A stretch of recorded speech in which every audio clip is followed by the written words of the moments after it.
September 21, 2025 నాటి మేషాది ద్వాదశ రాశుల వారికి గ్రహస్థితులు ఎలా ఉన్నాయి, ఆ గ్రహాలు ఇచ్చే ప్రభావము, వాటి యొక్క ఫలితాలు ఎలా ఉండబోతున్నాయి అనే అంశంలో ముందుగా సూర్యుడు బుధుడు ఇద్దరూ కలిసి కన్యా రాశిలో సంచారం చేస్తున్నారు. ఈ సంచారం యొక్క ఫలితాలు విద్య, ఉద్యోగము, వ్యాపారము, కమ్యూనికేషన్ రంగాల్లో విశేషమైన ప్రతిభ, విజయము, సక్సెస్, గ్రోత్ ఇలాంటివి కనబడుతున్నాయి.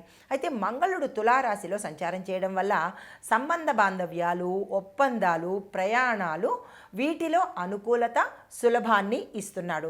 చంద్రుడు కర్కాటకంలో ఉండడం వల్ల కుటుంబంలో సంతోషము, ఆర్థిక స్థిరత్వము, భావోద్వేగాలను అణిచేటట్టుగా అంటే ఉద్రేకం లేకుండా ఉండేటట్టుగా ప్రతి ఒక్కళ్ళకి ఓవరాల్గా ఇచ్చే ఫలితాలు ఇవి. తదుపరి రాశి ధనుస్సు రాశి. ఈ రాశి వారికి ప్రయాణాలు సౌకర్యంగాను, లాభాలు తెచ్చిపెట్టేటట్టుగాను, సక్సెస్ఫుల్గా ఉండే అవకాశం కనపడుతోంది. ఉద్యోగంలోనూ, విద్యలోనూ, వ్యాపారంలోనూ పురోగతి కనపడుతోంది.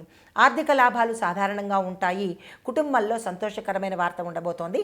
అయితే ఒక వార్త మిమ్మల్ని ఆశ్చర్యపరచడంతో పాటు ఒక కీలకమైన సమాచారం కూడా అందించేటట్టుగా గోచరిస్తోంది. అయితే వివాహానికి సంబంధించిన కానీ లేదా సంతానం కోసం కానీ ఏ ప్రయత్నాలు చేసినా ఈరోజు సక్సెస్ అయ్యే అవకాశం కనబడుతోంది. ఈరోజు మీకు అదృష్ట శాతము 90%, దురదృష్ట శాతం 10% ఉంది. కాబట్టి మీరు చక్కగా ఏ పని ప్రారంభించినా సక్సెస్ అయ్యేటట్టుగా కనబడుతోంది. వ్యాపారంలో పెట్టుబడులు కానీ, భాగస్వామ్య వ్యాపారాలు కానీ, ఇలా మీరు ఏదైతే అనుకుంటారో ఆ దానికి ఈరోజు సక్సెస్ఫుల్ డే. కాబట్టి వృధా చేసుకోకండి. కలిసి వచ్చే రంగు ఊదా రంగు అనగా వైలెట్ కలరు. మీరు ఏదైనా పని మీద బయటకు వెళ్ళాలన్నా లేదా కార్యం కోసం వెళ్ళాలన్నా ఊదా రంగు కలరు వస్త్రాలను ధరించి వెళ్ళినట్టయితే కనుక సానుకూలమైన ఫలితాలు పొందుతారు. మీకు చెప్పదగిన పరిహారము చాలా సింపుల్.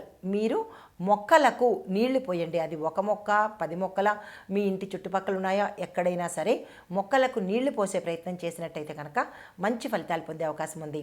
నమస్తే.